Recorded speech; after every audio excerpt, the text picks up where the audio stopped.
বাবা, বুড়ো খোকা, বল। বাবা সবাই মধ্যবিত্ত মধ্যবিত্ত বলে, মধ্যবিত্ত মানে কি? মধ্যবিত্ত আমরা বুড়ো খোকা। সে তো জানি আমরা মধ্যবিত্ত, কিন্তু এই মধ্যবিত্ত কথাটার আসল মানে কি? আমরা মধ্যবিত্ত কি করে? আমি বিস্তারিত তোকে বলছি, শোন। ধর একটা গ্রাম আছে, সেই গ্রামে তিন ধরনের মানুষ থাকে। এক ধরনের মানুষ গরিব, এক ধরনের মানুষ মধ্যবিত্ত, আরেক ধরনের মানুষ বড়লোক। সেই গ্রামে যাতে সবাই সব রকম সুযোগ সুবিধা পায়, তার জন্য ট্যাক্স ধার্য করা হয়, মাসে 100 টাকা করে।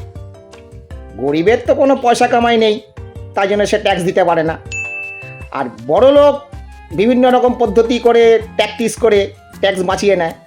আর পড়ে রইল মধ্যবিত্ত, যাকে পুরো ট্যাক্সটাই দিতে হয়।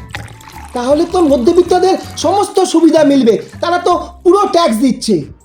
না বুড়ো খোকা, সুবিধা মিলতে থাকে গরিবের, কেননা সে গরিব, আর বড় লোকের, কেননা তার কাছে ক্ষমতা আছে।